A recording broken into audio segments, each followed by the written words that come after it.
Et voici une vidéo un peu particulière puisqu'il s'agit en gros d'une espèce de récap de celle que j'ai faite sur l'Union Européenne et que vous pouvez retrouver sur ma chaîne. Comme elles sont un peu vieillies, je vous propose d'écouter celle-ci. En attendant ma série plus régulière de critiques, je me suis dit que ce serait pas mal d'apporter ma petite contribution aux élections de juin qui s'approchent, histoire de vous motiver en toute connaissance de cause à faire ce que vous voulez. Je ne suis pas là pour juger. En tout cas, une fois cette vidéo vue ou écoutée, vous serez prévenus. En ce qui me concerne, j'hésite encore, pour la première fois depuis longtemps, parce que il y a un gars que j'aime bien qui se présente en Belgique. Vous l'avez reconnu? Allez, je vous aide, son nom évoque ce qu'on appelle à Bruxelles une baise. Les supports et la voix viennent principalement d'une formation que je donne de temps en temps sur le sujet.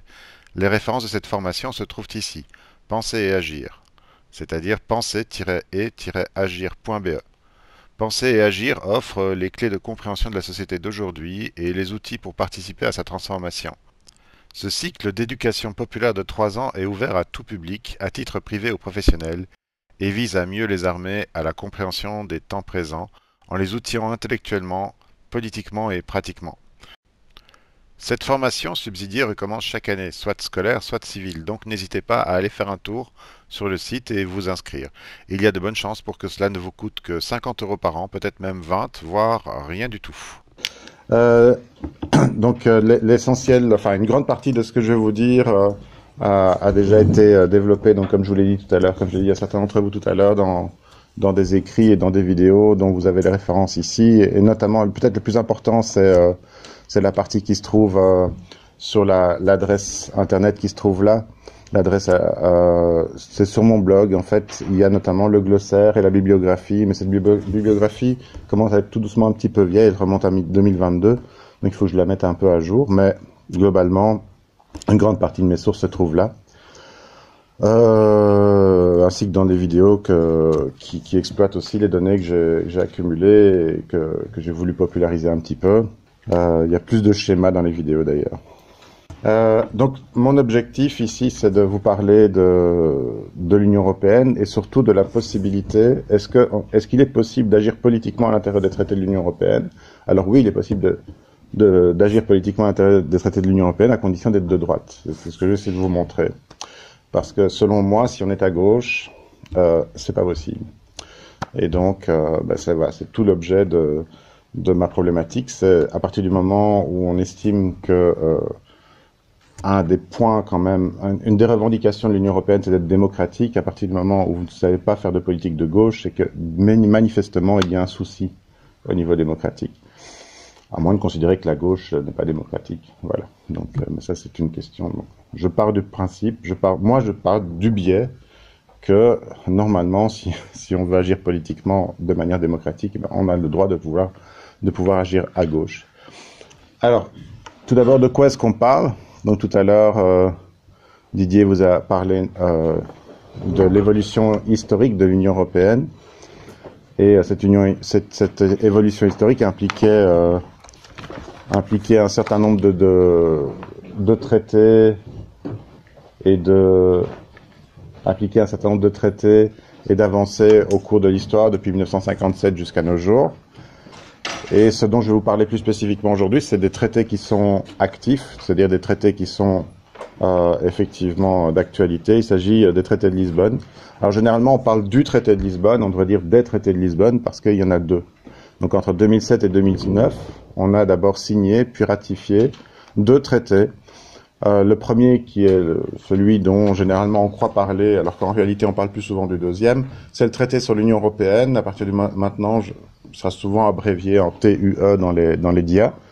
Et le deuxième, c'est le traité sur le fonctionnement de l'Union Européenne, c'est le TFUE. Alors pour vous donner une idée, quand on parle de l'article 50 qui a été utilisé par le Royaume-Uni de Grande-Bretagne pour sortir le fameux article du Brexit, il se trouve dans le TUE. C'est le dernier article du TUE. C'était d'ailleurs la première fois qu'on introduisait dans un des traités des traités européens la possibilité de sortir. C'était ce fameux article 50, donc qui a été introduit en 2007 et que l'Union Européenne ne pensait pas qu'il allait être utilisé si vite par un de ses membres, en l'occurrence le Royaume-Uni de Grande-Bretagne. Petit passage qui est pratiquement inaudible dans mon enregistrement. Didier ajoutait que c'était la première fois donc dans l'Union Européenne que ce type d'article figurait, et que normalement dans les traités internationaux il y a toujours une clause pour précisément signifier la sortie des traités, ce qui était une nouveauté ici, et donc ce n'est pas très normal que ça n'ait pas existé antérieurement dans les précédents traités.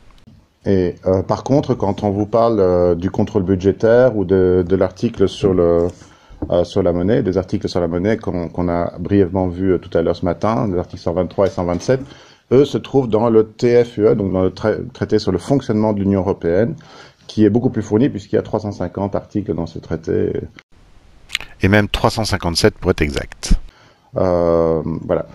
Alors ce sont des traités qui sont pas faciles à lire, notamment parce qu'ils renvoient énormément à tout un tas de textes qui sont en dehors, qui n'étaient pas encore écrits au moment d'ailleurs de la signature, puisqu'il s'agissait de protocoles d'application. Ils se renvoient aussi l'un à l'autre. Hein. Par exemple, vous pouvez trouver dans le TFUE des renvois à un article du TUE et vice-versa. Donc ils jouent souvent en ping-pong, ce qui rend la lecture pas très conviviale. Le langage en reste relativement clair, et même vous allez voir assez évident, mais à condition de se taper les 400 articles, puisqu'au total c'est 400 articles, et donc d'avoir le loisir d'aller de l'un à l'autre, et de se dire, ah oui c'est vrai, il y a tout un tas de choses, vous allez voir notamment quand on va parler de la monnaie et du contrôle budgétaire plutôt, donc des fameux 60% et 3% du PIB, dont Didier vous a déjà brièvement parlé, donc je vais vous spécifier un peu plus ça. Ben, ces chiffres ne figurent pas dans les traités. Ces chiffres ont été ajoutés dans un protocole postérieur. Mais ils rejoignaient effectivement les chiffres qui avaient été proposés par des économistes dans les années 80. Donc vous avez vu ce matin, avec les institutions européennes, tout un tas de mots que Didier vous a débunké, avec notamment le Conseil de l'Union européenne, le Conseil européen, le Parlement européen, la Commission, etc. Les différents traités qui ont été signés au cours du temps. Il y a quelques autres institutions comme la Cour de justice de l'Union européenne, etc., etc. Ici, je n'hésite pas à vous renvoyer à la série de vidéos que j'ai fait précédemment et dont je vais mettre le lien en référence ci-dessous. Voilà, donc il y a un certain nombre de mots, comme par exemple les sommets, qui sont en fait les réunions, ou alors les règlements, les avis, les recommandations, les directives et les décisions, qui sont les différents actes juridiques, les différentes lois, pourrait-on dire, avec des guillemets. Il n'y a pas de loi réalisée par l'Union européenne, mais il y a tout un tas d'autres termes qui sont utilisés, qui vont des plus contraignants aux moins contraignants, mais qui restent de toute façon avec un poids énorme sur la tête des États. Et qui ont donc valeur législative. J'avais oublié de préciser ça dans la formation. On va commencer par une idée, c'est que idéologiquement, l'Union européenne part avec le concept selon lequel le marché est une condition de paix entre les pays. La motivation première, en tout cas affichée par les pères de l'Union européenne, c'était la paix entre les États. On sortait de la Deuxième Guerre mondiale, il fallait absolument faire la paix, etc. Et le marché était censé être était censé être le moyen par lequel il n'y aurait plus jamais de guerre entre la France et l'Allemagne, par exemple, qui auraient été bien en peine de refaire encore une guerre, étant donné qu'ils n'avaient plus du tout le statut de grande puissance qu'ils avaient jusqu'au début du XXe siècle, complètement dépassés qu'ils étaient aussi bien par les États-Unis que par l'URSS à l'époque, et qu'ils le seront plus tard par la Chine notamment. Tout simplement, la France et l'Allemagne n'ont absolument plus les moyens de se faire la guerre, donc l'idée qu'on préserverait la France et l'Allemagne d'une guerre entre elles est complètement absurde. Et pourtant, c'est un argument qui est souvent utilisé, de se dire que le commerce, c'est la paix, alors qu'en réalité, je vais essayer de vous montrer que c'est tout l'inverse. Dans l'histoire, le commerce n'a jamais été un facteur de paix, ou très très rarement. Sachant notamment on va le voir. Donc on va le voir progressivement avec les différents exemples que je vais vous proposer, en faisant un petit clic. En commençant par de vieilles histoires, notamment une situation qui remonte à l'époque du Moyen-Âge, vers l'an 1300, une époque que nos amis flamands aiment bien se rappeler parce que c'est une époque d'une grande victoire, celle de la bataille des Éperons d'Or, dont vous avez peut-être entendu parler, bataille au cours de laquelle il y avait des Namurois du côté des vainqueurs d'ailleurs. Donc les Flamands oublient souvent de dire qu'ils étaient aidés par des Namurois. Il y avait quelques Flamands du côté des Français. Et il y avait des Flamands du côté des Français, effectivement. Sachant que, bon, le contexte est le suivant. Vers 1300, donc à l'époque, le roi, c'est un certain Philippe IV, le roi est suzerain de la plus grande partie de la Flandre. Pas toute la Flandre, mais une grande partie de la Flandre, y compris des villes comme Gand et Bruges, qui sont des villes extrêmement riches. Elles sont riches de quoi? Elles sont riches de l'industrie du drap. Ce drap étant réalisé grâce à la laine, et la laine est le plus souvent achetée en Angleterre, tout simplement parce que les Anglais produisent de la laine à bon marché, exploitant une main-d'œuvre qui est encore plus exploitée que sur le continent. Et à un certain moment, comme le roi d'Angleterre est très colère contre son cousin, le roi de France, il dit aux Flamands, écoutez, il va falloir choisir entre la laine et votre suzerain. Et les Flamands ne font ni une ni deux. Qu'est-ce qu'ils préfèrent? La laine. Et donc ils préfèrent continuer le commerce avec l'Angleterre que d'obéir au roi de France. Alors je suis pas là pour juger, je crois que j'aurais fait pareil. Toujours est-il que c'est ça qui a déclenché la guerre en fait entre la Flandre et le roi de France. Guerre qui s'est étalée sur 2 générations et au cours de laquelle effectivement lors d'une bataille les Flamands ont réussi à dégommer une grande partie de la chevalerie française, mais c'est leur seule victoire et tout le reste du temps ils se sont bien fait dégommer par la chevalerie qui était quand même sacrément plus puissante qu'eux. Mais bon, je comprends qu'ils aient retenu surtout la victoire. Mais donc toujours est-il que clairement ici on a un cas assez clair où le commerce a été une motivation pour une guerre qui s'est avérée finalement extrêmement désastreuse pour les Flamands à terme. C'est la période des fameux, si vous avez vu ça à l'école, avec les Jacques Van Artevelde, des gens comme ça. Enfin bon. Un peu plus, 300 ans plus tard, on a un ministre du roi de France, de nouveau, Colbert, qui est surtout connu pour le Code noir aujourd'hui, mais qui était un ministre très très important entre 1661 et 1682. Donc le Code noir, c'est son fils en fait qui est à l'origine du Code noir. Le Code noir étant une espèce de tentative de régulation pour éviter que les esclaves se fassent trop maltraités, plus maltraités qu'ils ne l'étaient. Et il se trouve que ce Colbert-là, curieusement, a pris sur sa tête. Alors il y a d'autres raisons pour lesquelles on pourrait critiquer Colbert. Donc dans l'histoire, pour moi, c'est un salaud parmi d'autres. Mais il se trouve qu'il est à l'origine notamment d'une doctrine selon laquelle, donc le colbertisme, selon laquelle toute part de marché prise aux autres nations affaiblit cette nation. Et donc, en fait, pour lui, il voyait le commerce mondial comme une espèce de gros gâteau limité. Et ce gros gâteau limité signifiait que si moi j'ai une part, cette part, elle est prise aux autres. Et plus je prends des parts sur le gâteau, moins les autres en auront. Et donc c'est ce qu'il faut viser. C'est ce que doit viser la France, c'est de prendre une plus grande partie de ses parts. Colbertisme, en fait, qui est de manière non dite quelque chose qui est toujours utilisé par les grandes puissances économiques mondiales. En réalité, quand il y a une intervention extérieure de la part d'une puissance moyenne ou plus importante, que ce soit une puissance européenne ou bien les États-Unis ou un autre pays, ils ont en tête cette même idée du colbertisme. Si j'arrive à prendre les puits de pétrole en Irak, c'est toujours des puits de pétrole que les autres n'auront pas. Il ne s'agit absolument pas d'avoir une vision de partage ou de quoi que ce soit ou de commerce équitable. L'idée du commerce, c'est véritablement qu'il faut s'emparer des parts de marché les plus importantes possibles et imaginables. Parce que, tout simplement, même s'ils disent le contraire, ils ont tout à fait conscience que le monde est limité et que le partage du monde ne peut se faire qu'aux dépens des autres. À titre indicatif, l'autre nom du colbertisme, c'est le mercantilisme, bien sûr.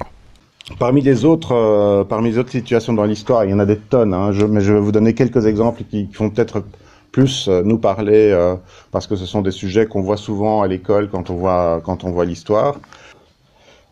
Par exemple, il n'y aurait probablement eu aucun conflit en Grèce entre Sparte et Athènes s'il n'y avait pas eu le commerce, puisqu'ils se disputaient. Alors ça, on ne le dit généralement pas, on dit « Oh, Athènes, la démocratique, et Sparte, l'autoritaire ». Je ne sais pas si vous avez vu ça quand vous étiez à l'école. Généralement, c'est comme ça, on voit Athènes qui invente la démocratie, alors que les Spartiates sont d'horribles autoritaires, qui rappellent d'ailleurs l'URSS et les plus sombres heures de l'histoire. En réalité, ils se disputaient les marchés de la péninsule grecque, des marchés commerciaux. Et c'est pour ça qu'ils se sont fait la guerre uniquement. S'il n'y avait pas eu de commerce, ils ne se seraient jamais fait la guerre. Les Spartiates vivaient dans leur coin et les Athéniens dans le leur, et ils ne grandissaient pas plus que ça. Les Romains et les Carthaginois, se sont disputés la Méditerranée également pour des raisons de contrôle commercial. Pour rien d'autre. C'était l'obsession d'une grande partie de leurs dirigeants, qui était très très similaire. D'ailleurs, ils avaient un système relativement similaire de républiques dominées par des oligarchies commerciales et industrielles qui se disputaient des marchés de ressources et des marchés d'emploi et des marchés de distribution, évidemment, une fois que leurs produits étaient réalisés, qu'il fallait les vendre. Alors, ça pouvait être le vin, ça pouvait être l'huile, ça pouvait être la poterie, ça pouvait être les armes. Évidemment, c'est pas tout à fait la même chose qu'aujourd'hui, mais c'est la même idée. Et il s'agissait de contrôler les lieux de commerce dans les différents coins de la Méditerranée. Les Carthaginois, c'est un peuple qui vivait dans l'actuelle Tunisie. Donc, et en fait, Carthage est une ville qui aujourd'hui n'est plus telle qu'elle était à l'époque, parce qu'elle a été rasée par les Romains qui ont fini par gagner. Si les Carthaginois avaient gagné, on ne dirait pas que, je sais pas moi, César ne serait pas César, ce serait un général carthaginois qui aurait conquis la Gaule. Hannibal était carthaginois. Hannibal était carthaginois, tout à fait. Pareil pour les Vikings étaient en fait des grands commerçants. Simplement, quand on ne leur achetait pas ce qu'ils avaient à vendre, ils rasaient et ils pillaient. Donc, vous aviez intérêt à acheter ce qu'ils avaient, parce que généralement, ils arrivaient avec des trucs à vendre. Mais voilà, bon, quand vous aviez l'heure de ne pas vouloir leur acheter, puisque c'est comme ça, on va quand même prendre vos sous. Mais de fait, les Vikings, c'est une civilisation très avancée et très intéressante. Il y avait des femmes aussi. Oui, il y a effectivement, il y a beaucoup de discussions, notamment sur le niveau social des femmes dans la civilisation. Ouais, là, on pourrait parler de ça pendant des siècles. C'est un sujet sur lequel je travaille aussi, mais oui, enfin bon. Donc sur les statuts des femmes dans certaines régions par rapport à d'autres, effectivement, les femmes avaient un statut relativement élevé si on compare avec l'époque carolingienne à la même époque en France et en Belgique actuelle. Alors de la même manière, s'il n'y avait pas eu le commerce, il n'y aurait pas eu moyen de financer la moitié des croisades, ni la totalité des missions civilisatrices, c'est-à-dire des missions de conversion au christianisme que l'Europe a financées un peu partout dans le monde. Les croisades, en grande partie, ont été financées par des gens qui étaient intéressés à l'idée de nouveau de développer des débouchés vers l'Orient. S'il n'y avait pas eu notamment l'argent des Vénitiens pour financer, je crois que c'était la 4e croisade, qui a fini par être détournée, c'est l'exemple que tu avais pris la dernière fois, qui a fini par être détournée sur Constantinople, parce que les Vénitiens ont dit « Oh, on finance la croisade à condition que vous alliez d'abord par Constantinople pour dégommer la tronche à l'empereur qui est là, qui est un empereur chrétien pourtant. » Mais voilà, parce que c'est un rival, tout simplement. Et une fois que les croisés ont pris Constantinople, les commerçants vénitiens ont fait ouais, ok, ça va, mais maintenant nous on finance plus, parce qu'on est arrivé à ce qu'on voulait. Et donc les croisés sont dû retourner chez eux parce qu'ils n'avaient plus d'argent pour continuer. Et donc le but religieux de la croisade, qui était Jérusalem, n'a finalement pas été atteint par cette croisade-là. Je crois que c'est la 4e, mais j'en suis plus tout à fait sûr maintenant. Donc sans l'argent du commerce, sans l'argent de cette cupidité commerciale et industrielle, il n'y aurait pas eu tout un tas de croisades. Il y aurait peut-être eu que la première, et encore, c'est pas sûr. Pour aller un peu plus loin, donc il n'y aurait pas eu non plus de mission de conversion au christianisme avec toutes les colonies que ça a impliqué, tout simplement parce que l'objet des colonies, c'était avant tout de nouveau des débouchés de matières premières, les richesses, etc. Et donc tous les missionnaires qui ont prétendument apporté la civilisation dans les coins les plus reculés d'Afrique et d'Amérique n'auraient jamais été financés s'il n'y avait pas eu de commerce. Alors il n'y aurait pas eu. Alors en 1793, on est en pleine période de Révolution française et les Français avaient déclenché notamment une guerre contre l'Autriche, contre la Prusse, contre la Russie, ce qui était relativement légitime puisqu'ils étaient en train d'instaurer une république alors que l'Autriche, la Prusse et la Russie c'était plutôt des monarchies. Mais malheureusement, pour des raisons purement d'intérêt commercial, ils vont aussi déclarer la guerre à l'Angleterre, qui était pourtant, alors c'était aussi une monarchie, mais c'était plutôt une monarchie libérale, avec un parlement, donc avec un système avec beaucoup de guillemets démocratique. Et donc ils auraient pu s'entendre avec les Anglais. Le problème, c'est qu'ils disputaient les colonies, les routes commerciales maritimes, et notamment donc la maîtrise d'un certain nombre de colonies dans les Caraïbes et dans l'océan Indien. Ce qui a donc mené la France à déclarer la guerre à l'Angleterre. Mal leur en a pris, ça va mener à une douzaine d'années de guerre jusqu'à la défaite de Napoléon en 1815. Tout ça pour des raisons purement commerciales et de maîtrise des débouchés aussi bien de matières premières que de revente des produits finis. Alors deux précisions quand même, hein. Bon, la France n'est pas seule responsable de la déclaration de guerre à l'Angleterre. L'Angleterre avait appuyé sur les leviers pour également. Et c'est pas une douzaine, mais malheureusement plus d'une vingtaine d'années de guerre de la République puis de Napoléon contre l'Angleterre qui vont s'en suivre. Évidemment, sans les nécessités, sans le commerce et sans l'industrie, et sans tout développement industriel lié au commerce, il n'y aurait pas non plus d'esclavage moderne. Je ne parle pas de l'esclavage à l'époque des Romains et des Grecs. Là, je parle d'esclavage moderne, donc qui a été justifié par la nécessité de développer le commerce, tout simplement. Donc là, évidemment, vous allez me dire, c'est pas la guerre, c'est juste l'exploitation de millions et de millions d'hommes. C'est vrai. Voilà. Alors, on pourrait passer sur le 19e siècle. Il faudrait en parler de nouveau pendant des années. Mais ce qui est certain, c'est que sans le commerce, de nouveau, il n'y aurait pas de colonisation moderne. Il n'y aurait pas eu de guerre de décolonisation, fatalement, puisqu'il n'y aurait pas eu de colonisation. Et donc pas de post-colonisation non plus, ce qui est la situation actuelle. Il n'y aurait pas non plus de Première Guerre mondiale, parce qu'il faut le savoir, en 1913, contrairement à une légende, le premier partenaire commercial de la France, c'était l'Allemagne. Donc en 1913, le premier partenaire de la France était l'Allemagne. Autrement dit, le commerce n'a pas du tout arrêté la guerre. Ce qui s'est passé, c'est que la France et l'Allemagne se disputaient des débouchés, notamment des débouchés coloniaux et des débouchés donc commerciaux en Afrique, notamment en grande partie en Afrique. Voilà. Donc le commerce n'a absolument pas empêché la guerre. Il a même plutôt favorisé la Première Guerre mondiale et non pas les nationalismes qui ont été essentiellement le prétexte à la guerre et pas tellement le déclencheur de la guerre. Et s'il n'y avait pas eu de Première Guerre mondiale, il n'y aurait pas eu de Deuxième Guerre mondiale, puisque la principale cause de la Deuxième Guerre mondiale, c'est les suites de la Première. Voilà. Alors, évidemment, on pourrait en parler pendant 200 ans, mais je vais vous parler d'une en particulier, d'une situation. Donc, voilà, la plus grande partie donc des guerres modernes, à partir du XVIIIe siècle, sont motivées et voulues en raison d'un besoin de contrôle de marché, c'est-à-dire de déboucher, donc je viens de vous le dire, de déboucher pour les productions qui commencent à se réaliser de manière industrielle. Et une en particulier qui est peu connue, qui mériterait d'être plus connue, parce que c'est une de ces fameuses guerres en dentelle, comme on disait. On voit des armées en dentelle avec de beaux costumes qui s'affrontent au XVIIIe siècle, avec des petites flûtes, des tambours, et les armées qui viennent au combat, qui viennent s'affronter, et puis qui repartent. En réalité, ça a été de véritables boucheries, mais qu'on a présenté pendant des dizaines d'années dans les jolis films d'époque, comme si c'était de belles campagnes, parce que les soldats étaient superbement bien habillés. C'est vrai, ils étaient très très bien habillés. Ça développait d'ailleurs l'industrie du textile à fond, les ballons. Comme quoi le commerce est aussi capable d'utiliser la guerre comme un débouché. Et cette guerre de 7 ans fera environ 1 million de morts entre les principales puissances européennes qui se sont affrontées sur les différents continents, parce que justement ils avaient déjà des colonies en Amérique, en Asie et en toute petite partie en Afrique, mais c'est surtout en Asie et en Amérique qu'ils vont se battre.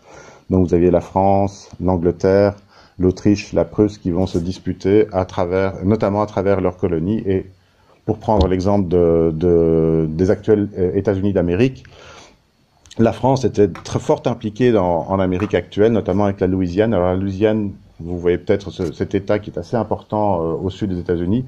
La Louisiane, en fait, était beaucoup plus importante. C'est un territoire qui traversait les États-Unis de part en part jusqu'au nord, jusqu'au Canada.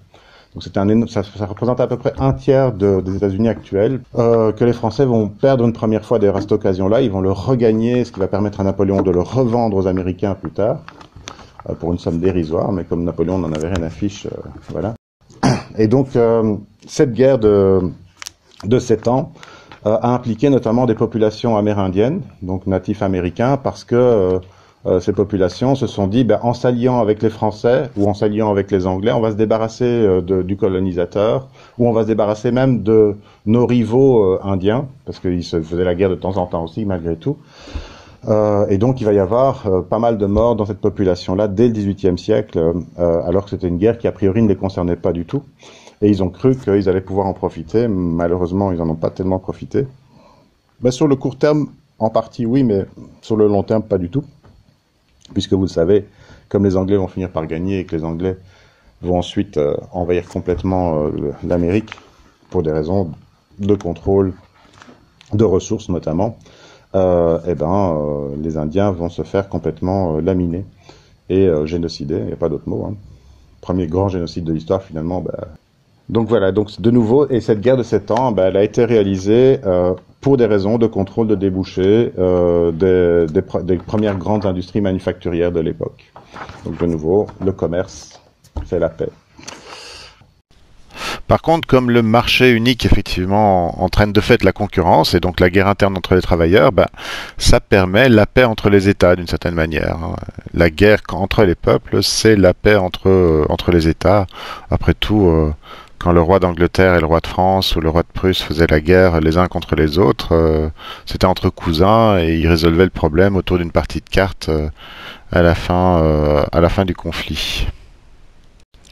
Et entre-temps, par contre, les soldats, eux, ne revenaient pas du champ de bataille, bien entendu. Ils avaient été tués, hein, comme dans la chanson. Le roi et la reine se retrouvent à la fin de la bataille, mais le soldat, lui, ne revient pas retrouver sa jolie bergère.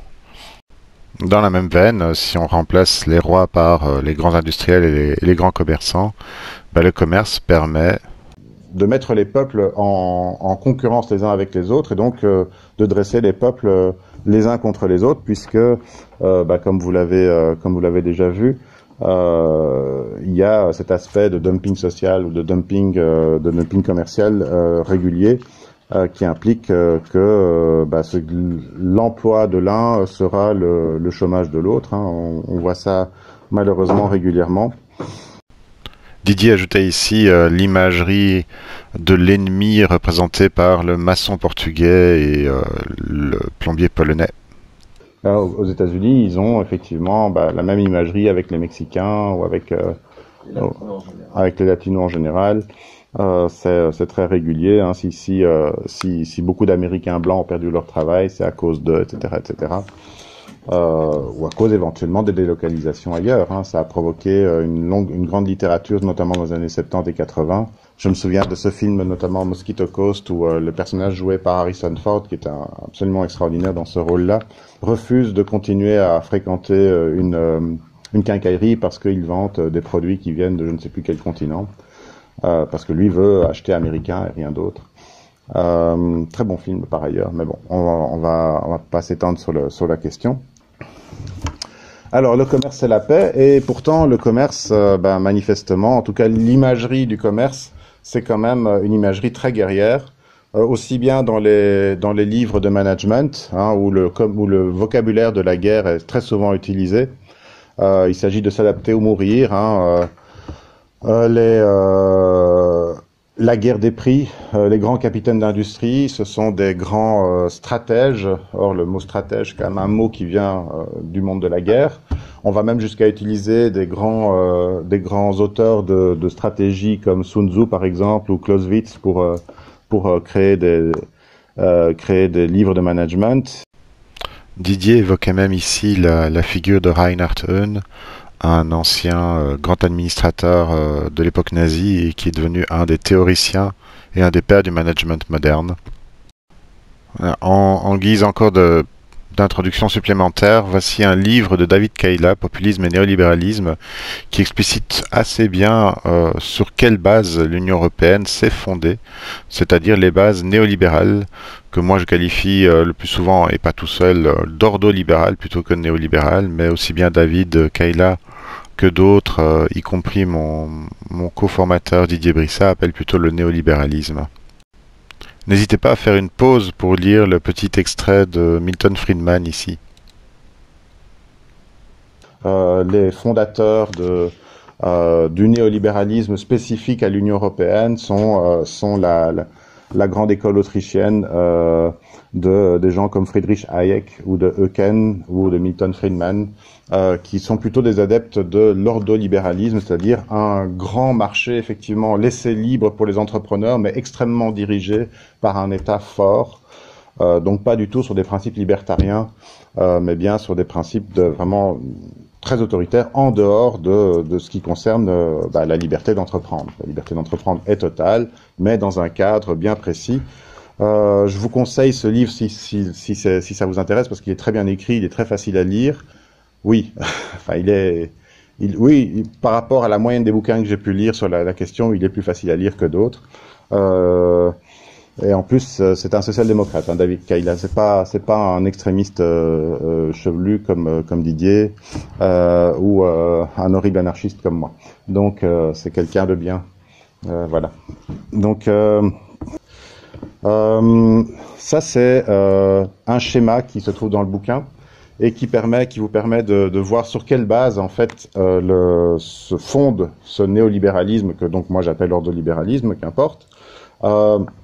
Et vous allez reconnaître des éléments qui sont ceux qui fondent l'Union européenne. Hein. La base, donc c'est construit comme un temple romain avec des colonnes doriques. Qu'importe, de nouveau, avec la base qui se trouve en dessous, hein, équilibre budgétaire, ça vous rappelle peut-être déjà quelque chose dont on va reparler, hein, l'équilibre budgétaire, pas d'intervention discrétionnaire, c'est-à-dire pas d'intervention pour aider les entreprises nationales, hein, il faut laisser le marché se débrouiller tout seul. L'état de droit, c'est très important parce que sans état de droit, les entreprises sont pas certaines de pouvoir, si elles investissent, qu'elles vont avoir un retour sur investissement. C'est pour ça qu'on hésite encore à investir dans certains pays parce que on a un petit peu peur que l'État en question confisque une partie des actions de l'entreprise, par exemple comme en Chine ou des choses comme ça, ou dans certains autres pays d'Asie centrale. Sauf quand c'est Friedman alors. Pardon? Sauf quand c'est Friedman parce qu'il a quand même l'école de Chicago a quand même réussi à mettre en place des dictatures. Donc. Oui, mais attention, état de droit ne signifie pas démocratie. À aucun moment, état de droit dans leur idée ne signifie démocratie. Vous avez tout à fait raison, de mentionner le coup, puisque manifestement tu connais Milton Friedman, l'école de Chicago, qui effectivement propose ses services à Pinochet notamment, mais aussi effectivement, alors pas Milton Friedman directement, mais en Chine aussi, qui ont envoyé les Chicago Boys pour aider à mettre en place un système stable qui permet aux entreprises de venir investir dans le pays en s'assurant que les bénéfices iront bien aux investisseurs et pas à quelqu'un d'autre. Mais la démocratie, ça n'a rien à voir avec l'état de droit. Enfin, si, théoriquement, oui, mais disons qu'on peut avoir l'état de droit sans avoir la démocratie. Et ça ne pose pas de problème à Milton Friedman, en effet. Par contre, il faut assurer la propriété, il faut assurer la sécurité. Cette sécurité peut être à gradation variable, hein, avec un système plus ou moins démocratique comme chez nous, ou un système plus ou moins autoritaire comme dans l'Espagne franquiste, par exemple, ou dans le Chili de Pinochet, ou dans le Brésil des généraux entre 65 et 85, etc., etc. Enfin bon, bref, vous avez plein de modèles possibles. Le principe de la hiérarchie des normes dans un système néolibéral ou ordolibéral est assez complexe. Il mériterait un grand développement, mais globalement, les libéraux aimeraient pouvoir inverser l'importance des normes et donc mettre le contrat en avant par rapport à la loi, même si pour eux, il ne s'agit pas non plus de remettre en question, et au contraire, les traités internationaux, par exemple. Alors, les colonnes donc, qui permettent d'élever le temple du néolibéralisme, c'est le libre-échange, c'est la concurrence. Je prends tout d'abord la quatrième, c'est la stabilité des prix. Donc, il faut éviter l'inflation. C'est le rôle principal de la Banque centrale européenne, c'est la stabilité des prix et le libre-échange. Hein, l'idée d'un grand marché ouvert où on est certain que le prix d'hier sera plus ou moins le prix de demain. Avec une inflation la plus réduite possible. Et puis alors, il y a l'ordre social. Et alors, on pourrait presque se dire, au moins, il y a social là-dedans. Ça veut essentiellement dire que la société va rester calme. Quitte à ce qu'on doive, à la manière, donc d'ailleurs d'Adam Smith, hein, qui disait déjà cela, quitte à ce qu'on soutienne les plus pauvres de la société, alors non pas par charité, mais pour éviter qu'il y ait des insurrections, tout simplement. Parce que un système où on a une trop grande masse de gens qui décidément crèvent trop de faim, fatalement, ce qu'on risque, c'est la Révolution française. Sachant que on pourrait oui, ou la guerre civile plus simplement, puisque la Révolution française justement, elle a eu lieu parce que précisément les gens qui n'étaient pas contents ne mouraient pas de faim. S'ils étaient morts de faim, ils n'auraient pas pu faire la Révolution. Mais ils voyaient la tendance économique s'aggraver. Et ils ne voulaient pas revenir dans ces époques dont ils ne se souvenaient d'ailleurs plus beaucoup eux-mêmes, où précisément on risquait de mourir de faim. Voilà.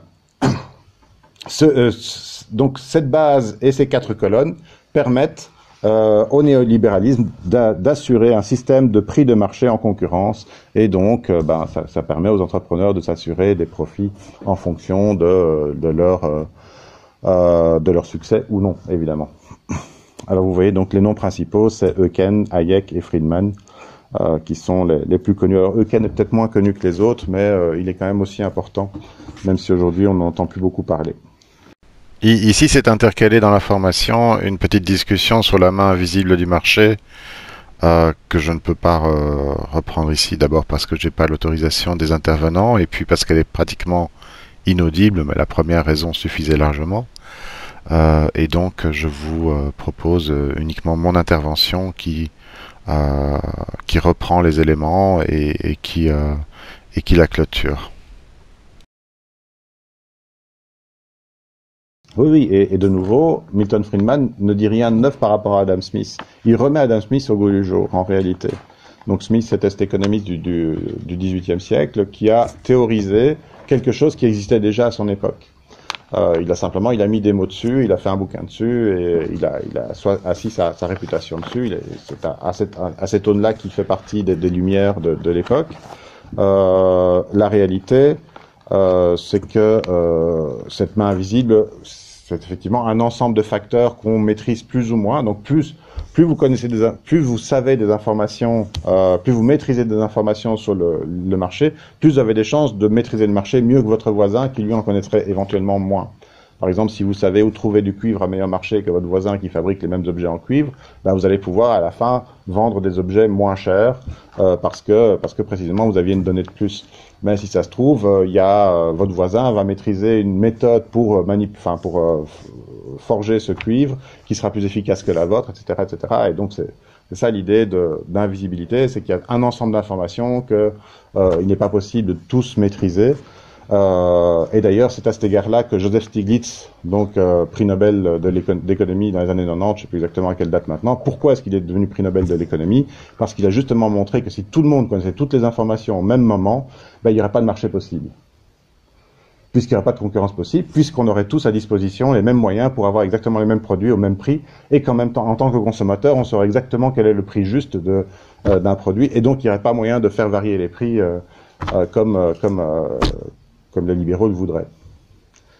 Donc, voilà. En fait, Joseph Stiglitz a montré que cette main invisible était perverse en soi.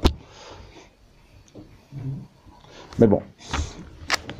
Alors, et donc ça, c'est ce sur quoi pourtant repose l'Union européenne. Dans cette idée un petit peu, cette idée qui est, à mon avis, discutable. Donc, le commerce et la paix et le libre marché est une construction sociale désirable. Après, on parle de temps en temps d'Europe sociale. Ça, vous avez peut-être eu l'occasion de suivre. Je ne sais pas si vous avez suivi cette idée-là. Notamment, elle est revenue au goût du jour vers 2015-2016 avec la commission Juncker. Donc, c'est Jean-Claude Juncker qui, voyant que la situation, décidément, au niveau économique, allait très très très mal, s'est dit, il serait peut-être temps de faire enfin cette Europe sociale, qui est d'ailleurs promise dans les traités de Lisbonne, mais qu'on avait laissé mariner jusque 2015-2016. Et donc, il a demandé à 2 de ses commissaires de relancer l'idée d'Europe sociale et d'essayer de tenter de faire aboutir un État social minimal en Union européenne. Alors, l'Europe sociale, donc, devait aboutir en 2017, et c'est ce qui a été le cas d'ailleurs, au sommet de Göteborg. Quel sommet de Göteborg a été amplement médiatisé à ce moment-là. Je ne sais pas si vous vous souvenez donc en novembre 2017, il y a eu une tentative de médiatisation de cette Europe sociale. Le problème, c'est que très rapidement, ils sont aperçus que c'était peut-être pas une bonne idée parce que il n'y avait pas d'unification. Il n'y avait pas moyen d'unir d'une seule voix l'ensemble des propositions des différents chefs d'État qui s'étaient réunis à l'occasion, simplement parce qu'ils n'étaient absolument pas d'accord sur ce qu'allait être l'Europe sociale. Entre un Viktor Orban qui estimait que 65 heures par semaine, c'était très bien, et les Suédois qui, eux, voulaient conserver leur système social avec un niveau de vie relativement élevé, il n'y avait pas d'accord possible. Entre les deux, vous aviez les Anglais, les Allemands et les Français qui essayaient de mariner un peu entre les deux. Mais en gros, il n'y a pas eu moyen de s'accorder sur une Europe sociale. Alors qu'est-ce qu'ils ont fait? Ils ont déguisé ça à travers un sommet où ils ont axé sur une série de priorités. Et je vous propose de regarder quelles étaient ces priorités. Donc, le sommet social de Göteborg est arrivé à l'idée qu'il fallait axer sur 3 priorités. L'accès au marché du travail, les conditions d'emploi et de travail équitables et la transition entre 2 emplois, qui devait être évidemment la plus brève possible. Donc, l'accès au marché du travail, ça voulait dire plus de formation et surtout soutenir les minorités à accéder au marché du travail, ce qui permettait d'avoir une concurrence plus importante entre travailleurs. Les conditions d'emploi et de travail équitables, le problème c'est qu'on n'arrivait pas à se mettre d'accord sur ce que signifiait équitable. Donc en fin de compte, on n'a rien décidé du tout. Et la transition entre 2 emplois, il fallait qu'elle soit la plus courte possible. Et pour motiver cela, évidemment, beaucoup de gens proposaient notamment de réduire les indemnités de chômage entre les 2 emplois. Il fallait augmenter les formations. Voilà, en gros, c'était ça qui est arrivé. Hein, les 2 leviers, voilà. Hein. Donc les formations, et voilà.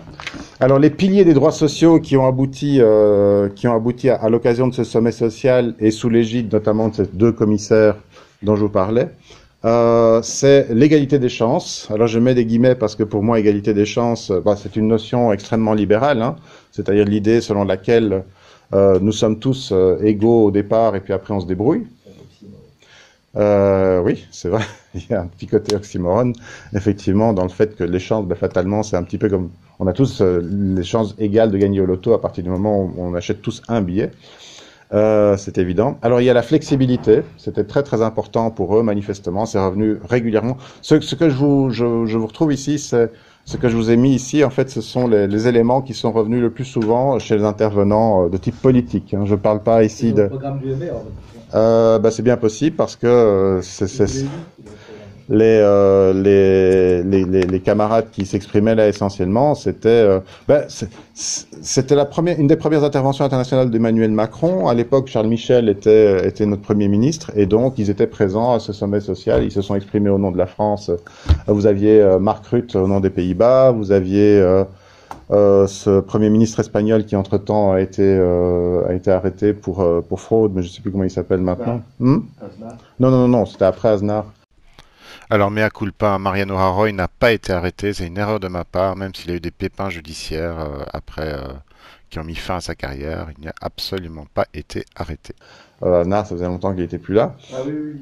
Mais j'ai oublié son nom. C'est aussi un du Parti populaire, mais j'ai oublié son nom. Vous aviez Tsipras qui était là, à peu près avec le Premier ministre portugais dont j'ai oublié le nom, c'était à peu près la seule figure de gauche qui était présente. Parce que même les Suédois et les Danois qui étaient là et qui ont défendu leur système social, c'était plutôt des centristes. Hein. Donc, et pourtant, ils avaient l'air plus à gauche que Macron et, enfin, vous allez me dire c'est normal, que Macron et Michel. Vous allez me dire c'est très très normal. Voilà. Mais donc il y avait plein de gens qui s'exprimaient autour de ça. Et donc j'ai retenu statistiquement, vraiment, j'ai fait des stats en regardant les vidéos de leurs interventions. Alors les droits sociaux, ils étaient d'accord pour qu'il y en ait, à condition qu'il y ait de la croissance. Sinon, pas de droits sociaux. Non, mais voilà. Donc, pour rejoindre la hiérarchie des normes, autonomie des partenaires sociaux. Hein, il faut que les partenaires sociaux soient autonomes et que la loi ne se mêle pas des discussions entre syndicats et patronat, et de préférence entre employés et patronat. Temps de travail raisonnable, comme je vous ai dit, ils n'ont pas réussi à se mettre d'accord sur raisonnable, hein, puisque Victor, lui, estime que 65 heures, c'est très bien. Il n'était pas le seul, d'ailleurs. Hein, il y avait aussi les Polonais qui n'étaient pas d'accord. Enfin bon, voilà, les Bulgares non plus. Et puis, évidemment, pour qu'il y ait des droits sociaux, il faut qu'il y ait un ordre social. Et ça rejoint vraiment ce que David Kaila présentait dans son livre Populisme et néolibéralisme. Moi, je tiens à vous rappeler quand même qu'on parle d'un sommet social de Göteborg. Hein, donc vraiment l'idée c'est que moi je m'attendais avant de voir ça à ce que quand même le mot social soit mis en évidence et les conclusions du sommet social qui ont abouti à la fin de cette rencontre sont arrivées à l'idée que le social c'est ça. Le social c'est des finances saines. Le social c'est une rigueur budgétaire. Le social, donc, alors c'est le dialogue social entre branches qui qui rejoint ce que Didier disait. Le social aussi, c'est la lutte contre le travail au noir. Moi, il me semblait que c'était plutôt de l'ordre du juridique, mais bon, ici, c'est la lutte contre le travail au noir. Alors le social aussi, c'est, comme je le disais, pas de social sans croissance économique. Et flexi-sécurité, c'est un terme qui est revenu très très fréquemment aussi dans les conclusions. Autrement dit, que ce soit facilement virable. Voilà. Et alors, ils ont évidemment buté à la fin sur, parce qu'ils n'arrivaient pas à se mettre d'accord là-dessus, est-ce qu'il faut une règle sociale unique ou non? Et donc, comme je vous l'ai laissé entendre, les grosses oppositions à la règle sociale unique, c'est d'une part les gouvernements hongrois, polonais, slovaques, qui étaient totalement contre, bulgares aussi, parce que pour eux, c'était évidemment leur système social très très désavantageux pour les travailleurs. C'est une valeur ajoutée sur le marché de l'emploi, donc ça permet d'avoir plus d'investissement. Et les autres qui étaient contre, c'était non pas la France, non pas la Belgique, non pas l'Espagne, l'Italie ou l'Allemagne, c'était les Suédois et les Danois. Parce que comme ils ont un système social plutôt favorable aux travailleurs, ils avaient peur qu'en devant évidemment s'aligner sur les autres, leur système social allait s'égaliser, donc aller vers le bas. Et eux, ce qu'ils craignaient, c'était pas tellement de faire baisser leur système social, c'est qu'en faisant ça, ils allaient évidemment alimenter la contestation et donc les partis d'extrême droite. Ce qui est malheureusement arrivé. Hein, vous le savez maintenant, aussi bien au Danemark qu'en Suède, l'extrême droite avance régulièrement. Voilà. D'ailleurs, on va avoir l'occasion d'en reparler. Voilà, c'est la fin de la première partie de cette formation. Je vais faire une deuxième vidéo pour la suite parce que c'était déjà assez lourd. En plus, on a fait une pause à ce moment-là. Bien mérité et bien mérité également dans la vidéo ici. Dans la deuxième vidéo, on parlera beaucoup plus des articles des traités de l'Union européenne ainsi que des disparités sociales entre les États qui empêchent toute possibilité d'une économie équilibrée entre les différents États.